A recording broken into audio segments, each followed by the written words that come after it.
자, 안녕하십니까. 평소에서 전해드리는 오늘은 1월 셋째 주 시황 및 관심주 언급을 해드려 방송 열었습니다. 1월이 벌써 보름 이상 넘어가고 있네요. 시간이 좀 빠르게 흘러가는 것 같고,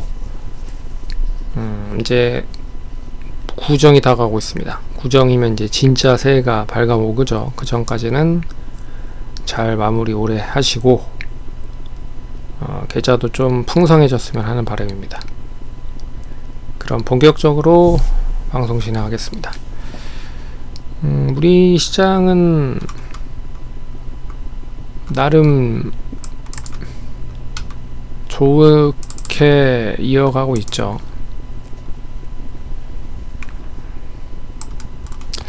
어쩌면 1월 들어서 상당히 괜찮은 상태로 상승세가 이어지고 있습니다. 코스피는 이제 요새 한 유행스럽게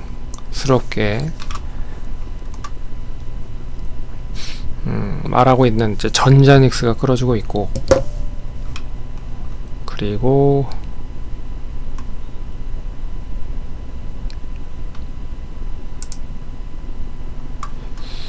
코스닥은 그거에 비해서는 좀 미진한 그런 점이 좀 아쉽긴 합니다. 그래도 최근에 이제 거래량 좀 실리는 걸 보면 괜찮다. 그래서 코스피, 코스닥 양시장 거래대금 합치면 40조가 넘거든요. 그러면 예전에 거래가 좀 많이 됐었던 그 시점은 아니더라도 거래대금에 있어서는 일단 호황기를 견주어 볼 만하다. 그 정도로 이제 시장에 관심도가 많아지는 것 같습니다. 반면에 이제 코스닥은 눈치 보기를 하고 있는 것 같고요. 왜 그러냐면 이제 코스닥을 주도했었던 섹터들이 좀 힘을 못 내고 있다. 그래서 뭐 JP 모건 헬스케어 컨퍼런스로 제약바이오 기대가 많았는데 이제 세론 형태로 매도가 나왔고, 지난주 금요일날 그나마 좀 알테오젠이 뭐 조단위의 계약을 준비를 하고 있다. 뭐 이런 얘기가 나오면서 상승을 했고, 참고로 ABL 바이오, 리가켄 바이오 뭐 이런 쪽 있죠. 플랫폼을 바탕으로 이미 계약이 어느 정도 이어졌었던 회사들은 이제 기술을 이제 확정 지은 거기 때문에 한 개, 두 개에 대한 기술 수출이 아직도 남아 있는 걸로 알고 있습니다. 그렇기 때문에 쉽게 뭐 매도를 한다거나 많이 이제 변동성이 크게 이어지더라도 좀 버텨야 된다. 그렇게 보고 있고요. 반면에 이제 새롭게 누가 이제 주인공이 될 것이냐, 이게 초미의 관심사인 거잖아요. 그러면서 그동안에 많이 주목을 받았던 쪽 말고 주목을 못 받았던 쪽에서 상승이 이어지는지, 뭐 알테오젠이 다시 이제 코스피로 오면 시가총액 상위 종목이 코스닥에서 없어지는 거라 조금 이 알테오젠에 대한 편중 효과가 다른 쪽으로 전이 될 거다. 그런 점에서는 뭐 나름 좋을 수 있다라고 보고 있는데, 뭐 그 전까지는 알테오젠과 더불어서 그 삼형제들 있죠. 바이오 삼형제들이 올라가야 코스닥이 올라갈 거다. 그리고 이제 2차전지는 말들이 많죠. 지금 포드가 BYD 배터리를 이제 사용을 하려고 준비를 하고 있다. 그럼 우리나라 배터리 이제 안 쓸 것이냐, 이제 비중이 줄어들 가능성이 높다. 뭐 이런 우려로 인해서 또 지난주 금요일 약세를 보였고, 뭐 ESS향 관련돼서 전환을 하고 있지만 이게 얼마만큼 빨리 우리한테 이제 도움이 될 것이냐. 그래서 실적은 조금씩 전환이 되고 있지만 이제 전기차만큼의 그런 트리거는 좀 내줄 수 없다라고 생각을 하는 투자자들이 많아서 눈치를 보고 있다. 그래서 이제 닥도 못 가고 있는 것 같고요. 그리고 반도체 장비 소부장도 이미 작년 초부터 많이 올라간 그 장비주들, 소재주들, 부품주들은 이미 많이 올랐습니다. 근데 다른 중소형단에 이제 관련된 종목들이 따라오지 못하고 있는 거죠.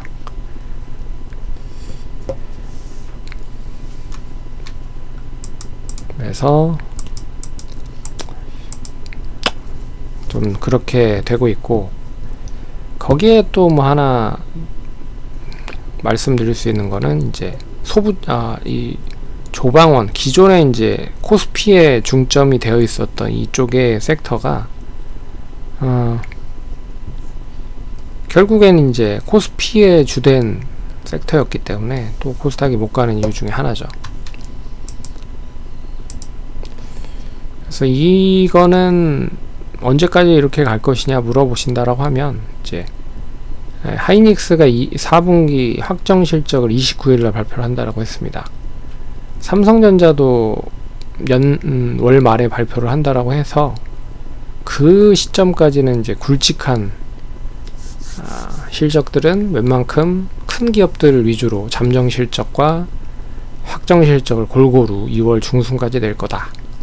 그리고 이제 조금 실적이 별로 안 좋은 회사들은 3월 중순 이제 사업보고서, 감사보고서와 같이 이제 실적 보고서를 낼 겁니다. 그렇기 때문에 이 흐름은 빠르면 1월 말, 늦으면 한 2월 중순 후반까지도 뭐 이렇게 각도가 더 크게 올라가는 것보다는 좀 잔잔하게 우상향을 하거나 아니면 횡보를 할 가능성, 아니면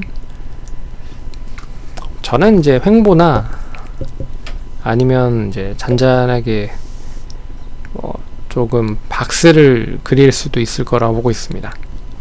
근데 뭐 그거는 시장에 맡겨야 될 것 같고, 차라리 코스닥이 조금 더 키를 맞출 수 있지 않을까 보고 있습니다.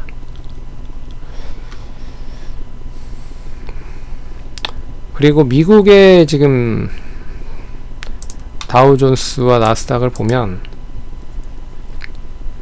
그래도 뭐 우상향은 계속하고 있어요.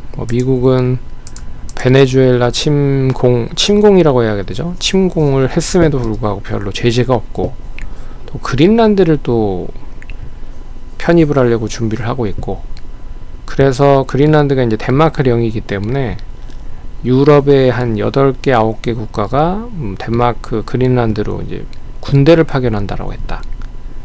그래서 이걸 또 미국이 보고 그 파견한 나라들은 10% 관세를 부과하겠다, 뭐 이런 얘기를 하고 있어서 참 정세가 복잡합니다. 네. 우리나라는 그런 가운데서도 잘 외교를 잘 하고 있는 것 같습니다. 그래서 뭐 눈치 보기를 계속 하고 있는데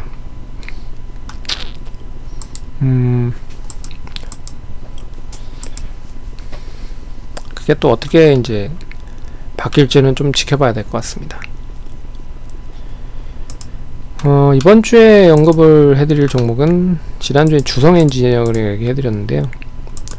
일단 이제 매수가 이제 1% 넘게 상승을 해서 매수는 지금 제한이 됐다, 불발이 됐다.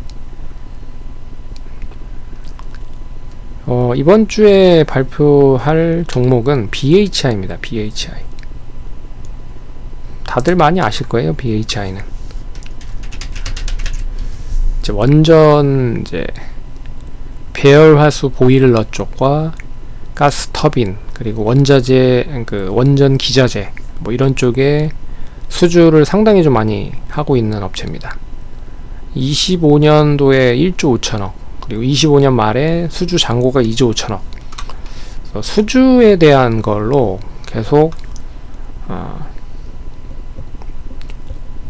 모멘텀을 갖고 관심을 갖고 있는 종목이다. 그래서 원전에 대한 이슈는 뭐 미국뿐만 아니라 우리나라에서도 계속 관심도가 높아지고 있죠. 최근에 이제 또 우리나라